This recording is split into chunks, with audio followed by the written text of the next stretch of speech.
Good morning, dear students. Now today I have to start the next lecture of the physics class 9th, that is force and laws of motion. तो बेटा last topic में हम लोगों ने force and laws of motion के हम लोगों ने न्यूटन्स का फर्स्ट लॉ ऑफ मोशन देखा था। तो आइए अभी हम लोग न्यूटन्स का फर्स्ट लॉ ऑफ मोशन पे कुछ एप्लीकेशन अभी और बाकी थे, उसको हम लोग देख लेते हैं, ठीक है।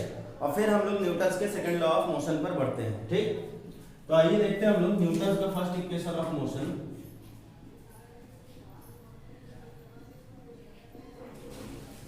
न्यूटन फर्स्ट इक्वेशन में हम लोगों ने देखा था लास्ट लेक्चर में कि फॉर एवरी बॉडी, ठीक है, अगर बॉडी कोई रेस्ट में होती है तो रेस्ट में ही रहती है, और कोई बॉडी अगर मोशन में रहती है तो मोशन में ही रहती है, जब तक कि उसे कोई एक्सटर्नल फोर्स ना लगाया जाए उसके स्टेट को चेंज करने के लिए, ठीक है। और उसमें हम लोगों ने देखा था क्या चीज, एप्लीकेशन देखा था, और एप्लीकेशन में हम लोगों ने जर्किंग का केस देखा था कि जब आप बस के ऊपर होते हो और बस स्टार्ट करती है सडनली तो कैसे हमें बैकवर्ड जर्क लगता है, और बस रुकती है चलते चलते तो कैसे हमें फॉरवर्ड जर्क लगता है। आइए कुछ एप्लीकेशन आइए और देखते हैं force and laws of motion के, ठीक है, फर्स्ट इक्वेशन ऑफ मोशन के। तो आइए इसमें हमारे पास अभी बेटा बहुत सारे केस हैं, ठीक है। नेक्स्ट केस, ठीक है, एप्लीकेशन हम लोग देखने जा रहे हैं। एप्लीकेशन क्या चीज बेटा, एप्लीकेशन। तो अगर हम लोग एप्लीकेशन की बात करेंगे, ठीक है, नेक्स्ट एप्लीकेशन की, तो एप्लीकेशन में आपका नेक्स्ट है when the carpet is beaten, when the carpet is beaten with a stick,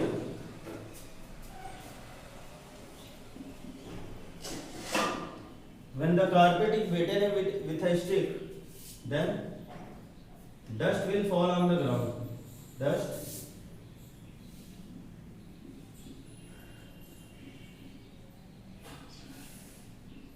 Dust will fall on the ground, ठीक है ना। तो देखो जब कारपेट को बीट किया जाता है तो डस्ट क्या होता है आपका, डस्ट आपका जमीन पर आकर गिरता है। तो आइए हम लोग इसके बारे में देखते हैं, ये भी आपका एप्लीकेशन है न्यूटन्स के फर्स्ट इक्वेशन ऑफ मोशन का, फर्स्ट लॉज ऑफ मोशन का। तो यानी यहाँ पास ये देखो बेटा, जब किसी भी कारपेट को पर्टिकुलरली बीटन किया जाता है, ये देखो बेटा सपोज ये कारपेट है और इस कारपेट को हमने बीट करना शुरू कर दिया, किससे बीट करना शुरू कर दिया, स्टिक से, ठीक है। ये स्टिक है, ठीक है, और ये क्या है आपका कारपेट है, ठीक है। जब इसको हम जब बीट करना शुरू कर देते हैं, या कारपेट को हम लोगों ने कोई भी इस तरह से, हम लोग कोई भी कारपेट दोनों तरफ से पकड़ के अगर उसको ऐसे ऐसे फ्लो कराना शुरू कर देते हैं तो वहाँ से क्या होता है आपका डस्ट पार्टिकल निकलते हैं। डस्ट पार्टिकल एक्चुअली इसलिए निकलते हैं बेटा, जब हम लोग कारपेट को मूव कराते हैं, ठीक है, तो कारपेट तो मोशन में आ जाता है, लेकिन जो डस्ट पार्टिकल होते हैं वो अपने आप को इनर्शिया के कारण से, इनर्शिया क्या होता है, resistance of the body, inertia के कारण से मोशन में आने से रोकते हैं, जिसके कारण से वो आपके कारपेट सब्सटेंस से आपके क्या होते हैं, अलग हो जाते हैं, और ग्रेविटी के कारण कहाँ जाकर गिर जाते हैं, आपके ग्राउंड पे। तो ये देखो, यानी यहाँ पास हम लोग लिख सकते हैं दिस इज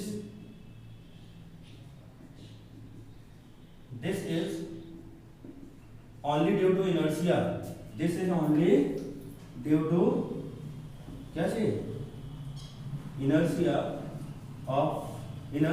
है ना। when carpet is beaten,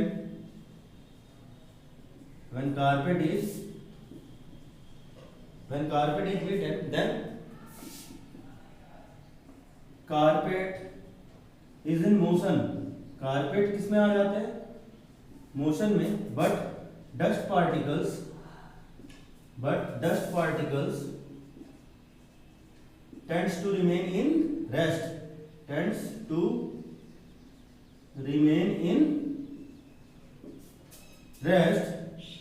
and separated, और क्या हो जाते हैं, separated out and falls on the ground, कहाँ बेटा, ग्राउंड, ठीक है, कहाँ जाकर गिर जाते हैं, आपके ग्राउंड पे गिर जाते हैं, ठीक है। सिमिलरली एक केस होगा नेक्स्ट आपका एप्लीकेशन, ठीक है, तो यानी जब किसी भी कारपेट को बीट किया जाता है तो इनर्शिया के कारण से कारपेट तो मोशन में आ जाता है, लेकिन डस्ट पार्टिकल आपके अपने आप को रजिस्ट करते हैं मोशन में आने से, ठीक है। और कारपेट से वो क्या होते हैं, कारपेट से वो अलग हो जाते हैं, और अलग होने के बाद, कारपेट से अलग होने के बाद वो क्या होते हैं, ग्रेविटी के कारण से कहाँ जाकर फॉल कर जाते हैं, आपके ग्राउंड पर, ठीक है। आइए नेक्स्ट एप्लीकेशन देखते हैं इसका बेटा। नेक्स्ट एप्लीकेशन में जब आप किसी ट्री को, किसी पेड़ को आप जब हिलाते हो तो वहाँ से पत्तियाँ क्या होती हैं, ज़मीन में गिरते हैं, जो फ्रूट्स होते हैं वो आपके ज़मीन पे गिर जाते हैं, वो भी आपका किसके कारण से होता है, न्यूटन्स का फर्स्ट लॉ का एप्लीकेशन है, ठीक है ना। यानी व्हेन द ट्री इज शेकन, जब किसी भी एक पेड़ को हिलाया जाता है, द लीव्स में fall on the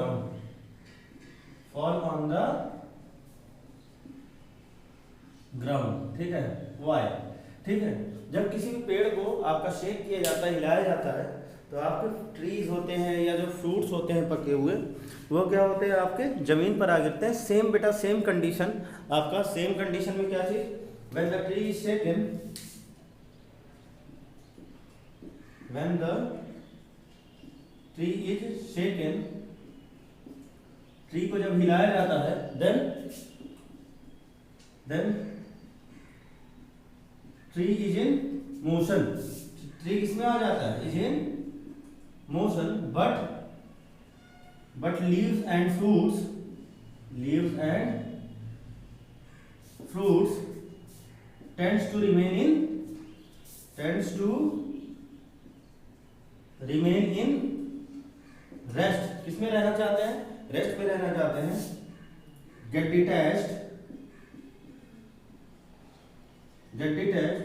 due to inertia, क्योंकि वहां पास जाहिर सी बात है जब वो अपने आप को क्या करेंगे, अपोज करेंगे, तो जहां पास से वो जॉइंट है वहां पास क्या होगा, फोर्स लगेगा, और फोर्स के कारण वो अपने उस पोजीशन से क्या होते हैं, ब्रेक हो जाते हैं, and get detached due to inertia and falls on the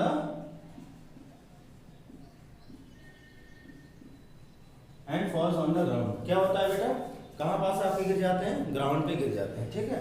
तो ये आपके कुछ एप्लीकेशन थे, ठीक है ना। अभी बहुत सारे आपके एप्लीकेशन देखेंगे, ठीक है।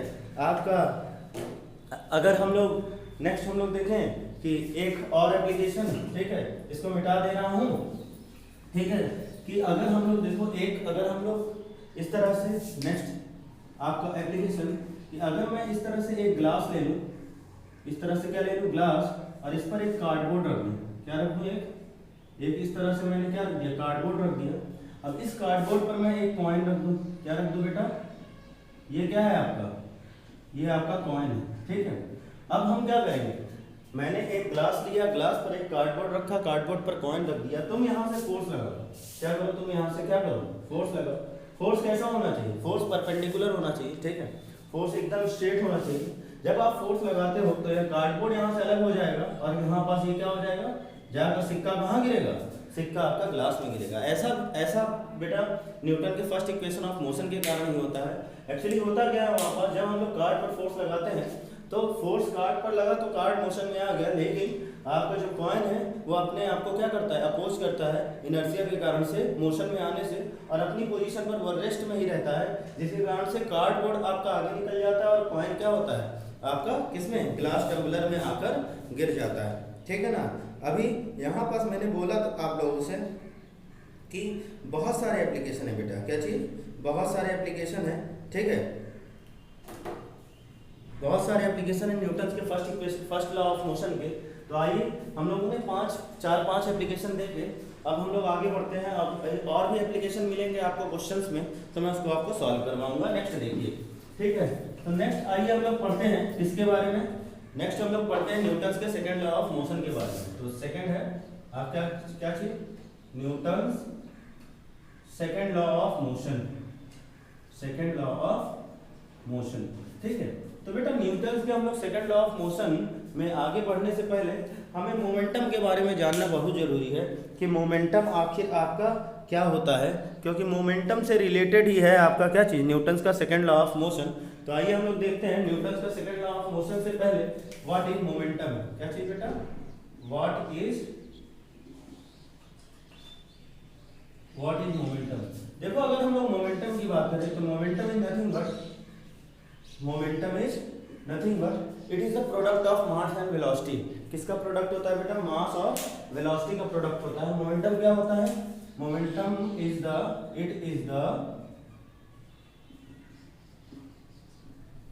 Product of mass and velocity. It is the product of mass and velocity. किसका प्रोडक्ट होता है बेटा, मास एंड वेलोसिटी का। इट इज रिप्रेजेंटेड बाय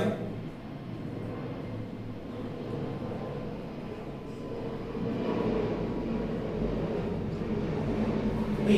किससे रिप्रेजेंट करते हैं इसको हम बेटा, it is represented by small p। किससे रिप्रेजेंट करते हैं इसको हम लोग, स्मॉल p से रिप्रेजेंट करते हैं। तो हम लोग ठीक है इसके ऊपर वेक्टर भी लगा सकते हो। क्यों, क्योंकि आपका मोमेंटम क्या होता है बेटा, वेक्टर क्वांटिटी होता है। यानी हम लोग यहाँ लिख सकते हैं इट इज वेक्टर क्वांटिटी,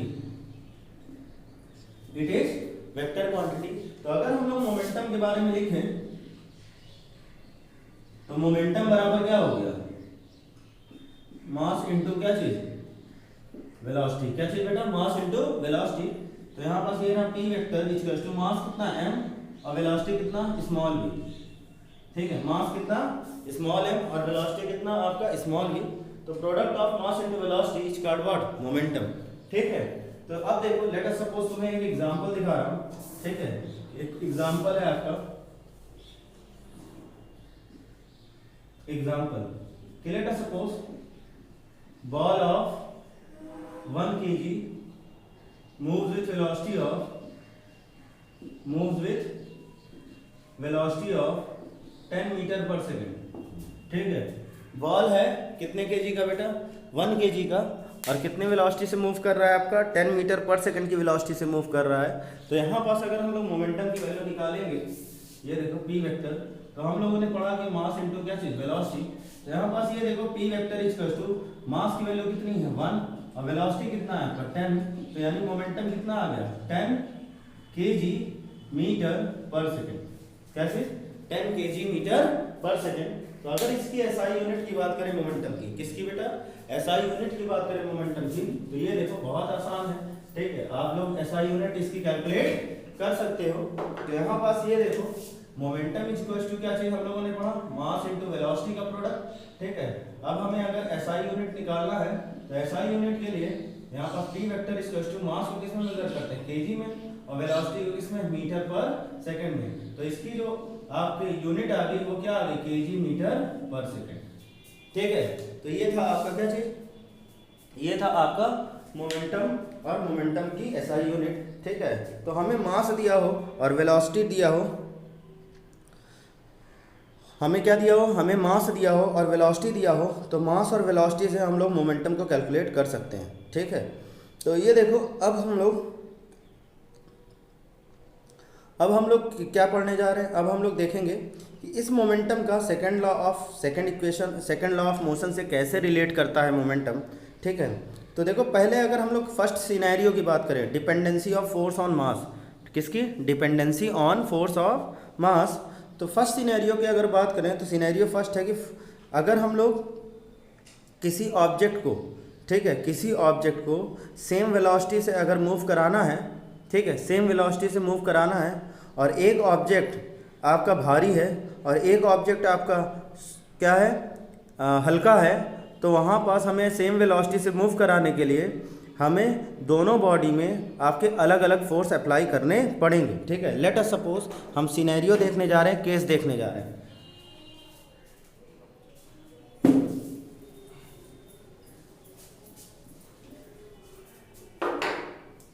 क्या चीज,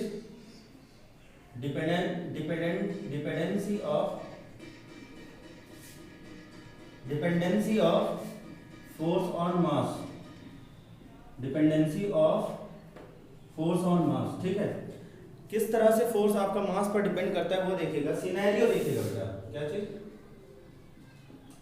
सिनेरियो। तो अगर हम लोग सिनेरियो देखेंगे तो सिनेरियो में ये देखो कि किस तरह से हम लोग फोर्स को मास से रिलेट करेंगे। लेट अस सपोज हमारे पास एक आपका बंदा है, एक आपका बंदा है जो आपका क्या है साइकिल चला रहा है, ठीक है, और इस पर जो ऑब्जेक्ट है, ठीक है, यहाँ पास एक बंदा साइकिल चला रहा है और यहाँ पास एक दूसरा बंदा है, एक यहाँ पास क्या है आपका दूसरा बंदा है, ठीक है। तो एक यहाँ पास क्या है जो बंदा है ये आपका हेवी ऑब्जेक्ट है, हेवी ऑब्जेक्ट है, हेवी बॉडी है। हेवी बॉडी की मास कितनी है, लेट अस सपोज यहाँ पास हेवी बॉडी की मास 50 केजी, ठीक है। तो यहाँ पास मास कितना है 50 केजी, और यहाँ पास लेट अस सपोज यहाँ पास एक पतला सा बंदा है जो साइकिल चला रहा है जिसके मास कितना है आपका 25 केजी। कितना है मास 25 केजी है। तो अब मुझे लेट अस सपोज इसको भी और इसको भी दोनों को 20 मीटर पर सेकंड की रफ्तार से भगाना है। क्या है 20 मीटर पर सेकंड की रफ्तार से हमें क्या करना है, इसको आगे प्रोसीड कराना है। तो जाहिर सी बात है अगर तुम यहाँ फोर्स लगाओगे, एक फोर्स यहाँ पास एक्सटर्नल लगा रहे हो, एक यहाँ पास फोर्स एक्सटर्नल लगा रहे हो, तो एक चीज बताओ दोनों को 20 मीटर पर सेकंड की रफ्तार से यानी वेलोसिटी को सेम रखा है हमने कि अगर दोनों को अगर हमें 20 मीटर पर सेकंड की रफ्तार से आगे बढ़ाना है तो ये बताओ कहाँ पास हमें फोर्स ज़्यादा लगाना पड़ेगा। ऑब्वियस सी बात है जो आपका 50 केजी का मास है, देखो जो आपका 50 केजी का मास वाला ऑब्जेक्ट है वहाँ पास हमें फोर्स क्या लगाना पड़ेगा, ज़्यादा लगाना पड़ेगा। और यहाँ पास क्या आ जाएगा, जब आप यहाँ पास फोर्स लगाओगे तो ये मास के साथ वेलोसिटी का क्या आ जाएगा, प्रोडक्ट आ जाएगा, वही आपका क्या होगा फोर्स होगा। यहाँ पास भी फोर्स लगाओगे तो मास और वेलोसिटी का प्रोडक्ट आ जाएगा। तो यहाँ पास ज़्यादा मास, ठीक है, ज़्यादा मास ज़्यादा फोर्स, कम मास कम फोर्स। तो इसलिए हम लोग कह सकते हैं कि जो फोर्स होता है वो डायरेक्टली प्रोपोर्शनल होता है किसके, आपके मास इनटू वेलोसिटी के। किसके बेटा, मास इनटू वेलोसिटी के। यहाँ पास अगर प्रोडक्ट निकालोगे तो यहाँ पास 50 इंटू क्या है 20, और यहाँ पास क्या है 25 इंटू 20। तो यहाँ पास मास और वेलोसिटी का प्रोडक्ट, यहाँ पास मास और वेलोसिटी का प्रोडक्ट, दोनों में आपका मास और वेलोसिटी का प्रोडक्ट आया जो कि किस पर डिपेंड कर रहा था, फोर्स पर डिपेंड कर रहा था। यानी हम लोग कह सकते हैं कि force is directly proportional to the mass and velocity का प्रोडक्ट, और मास और वेलोसिटी का प्रोडक्ट क्या कहलाता है, मोमेंटम कहलाता है। क्या कहलाता है, मोमेंटम कहलाता है।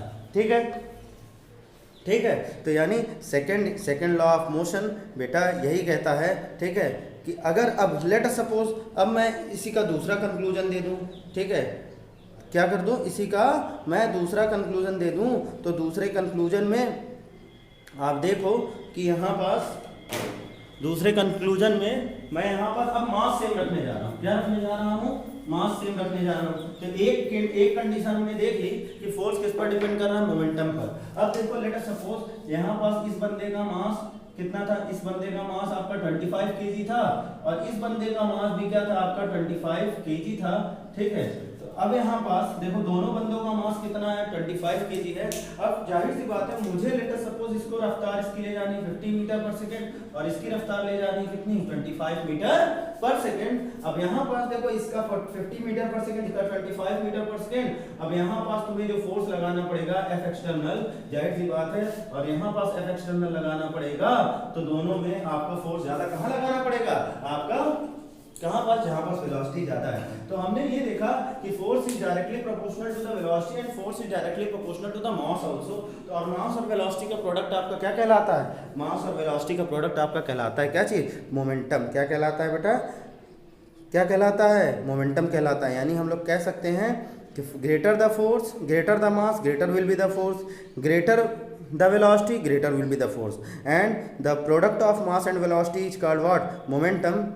product of mass and velocity is called what, momentum। ठीक है। तो जाहिर सी बात है यहाँ पास हम लोग अगर फोर्स की बात करें तो force is directly proportional to the momentum of the object. ठीक है, तो आइए देखते हैं हम लोग, ठीक है, फोर्स के बारे में। तो न्यूटन्स आप देखो, यानी हम लोग देखें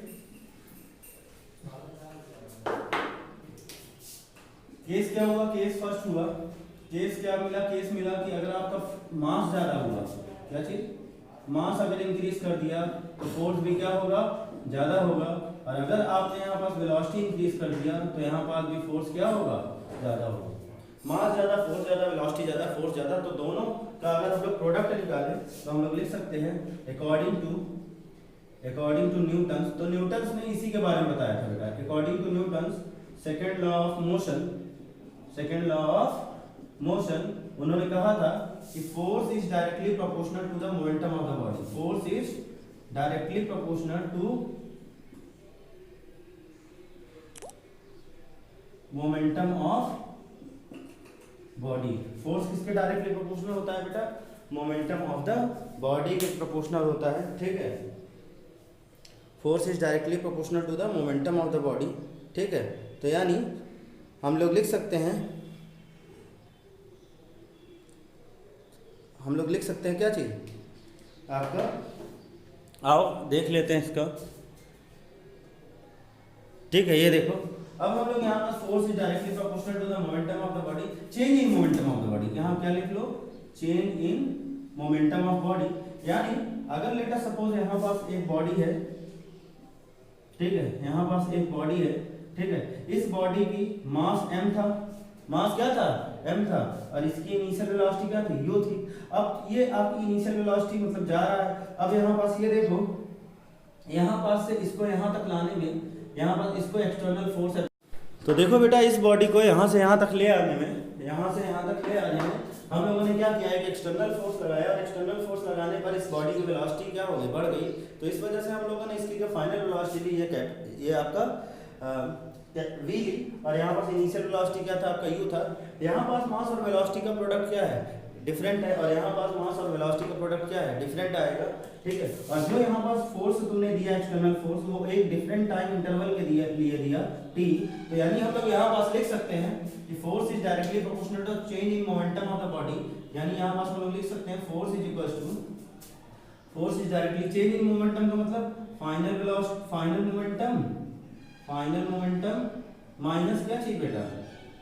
फाइनल मोमेंटम p वेक्टर, ठीक है, माइनस क्या चीज बेटा? इनिशियल मोमेंटम, ठीक है, ठीक है, अपॉन क्या चीज? टाइम। टाइम क्यों लेंगे बेटा? क्योंकि एक डेफिनेट टाइम लगा होगा, ठीक है, टाइम टेकन। तो यानी यहाँ पास जो force is directly proportional to आपका rate of change in momentum of body लिख सकते हैं। रेट का मतलब क्या हुआ बेटा? Divided by time. तो यानी यहाँ पास ये हो गया आपका force is equal to, force is directly proportional to final momentum अगर निकालोगे तो दिस इज mv, और इनिशियल मोमेंटम निकालोगे, इनिशियल मोमेंटम ये रहा, दैट इज mu, सही है ना, और अपॉन क्या चीज? Time taken. तो यहाँ पास ये देखो, एक इक्वेशन आ गई जहाँ पास मास क्या है? यहाँ पास कॉमन है, तो यहाँ पास ये हो जाएगा force is equal to f लिख रहा हूँ, ठीक है।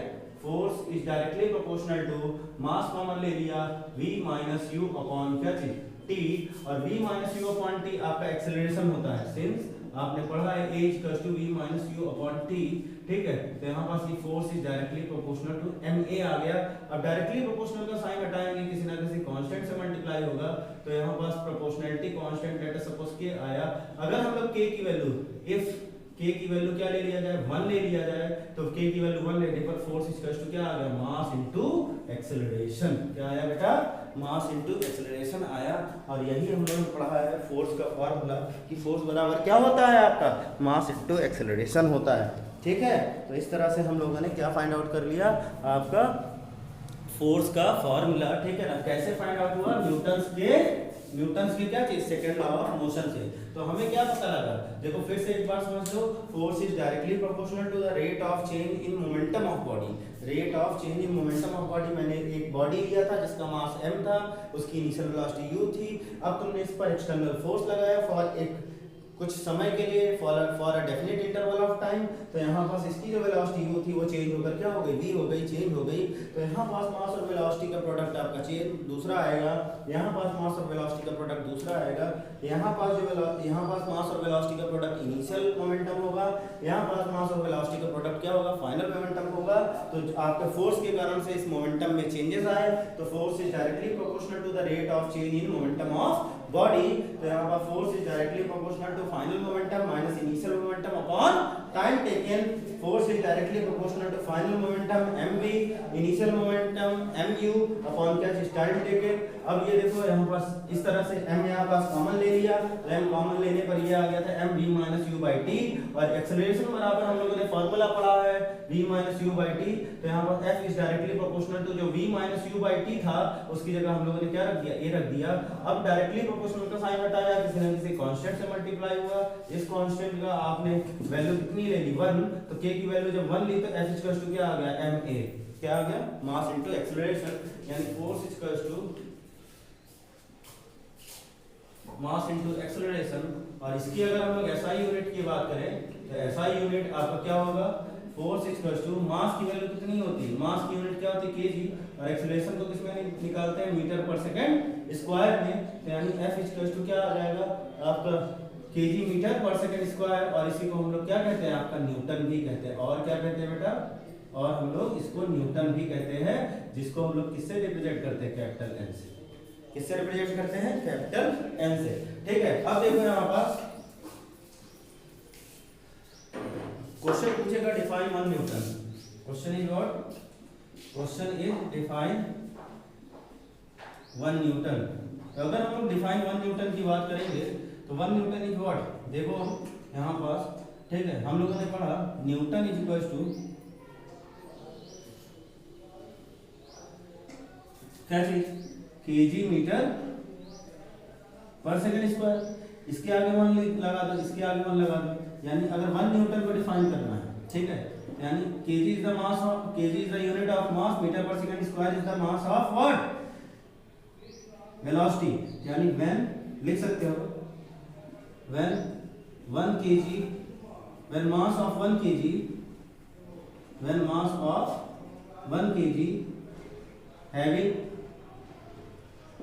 velocity of 1 meter per second square, then it is called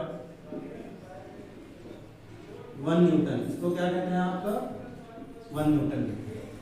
ठीक है, तो आज हम लोगों ने देखा बेटा एप्लीकेशन आपके न्यूटन के फर्स्ट लॉ ऑफ मोशन का, और हमने देखा यहाँ पास कि किस तरह से आपका मोमेंटम आपका फोर्स से रिलेट करता है, और फोर्स से रिलेट करके जो मोमेंटम हम लोगों ने देखा वही आपका न्यूटन्स ने अपने सेकंड लॉ ऑफ मोशन में बताया था। ठीक है ना, तो बेटा आज के लिए इतना ही रखते हैं, और नेक्स्ट क्लास में हम लोग इसी टॉपिक को हम लोग कंटिन्यू करेंगे न्यूटन्स के सेकंड लॉ ऑफ मोशन में। ठीक है ना, आप कंटिन्यू करेंगे, इसका एप्लीकेशन बताएंगे कि कहाँ कहाँ इसका एप्लीकेशन है। तो हम लोगों ने फोर्स के न्यूटन्स के सेकंड लॉ ऑफ मोशन में क्या देखा कि force is directly proportional to the change in rate of change of momentum of the body. ठीक है, ये था आपका न्यूटन्स का सेकंड लॉ। ठीक है ना, तो एंजॉय करिए वीडियो को, और इसके अच्छी से नोट्स बनाइए और मुझे सेंड करिए। तब तक के लिए जय हिंद, वंदे मातरम।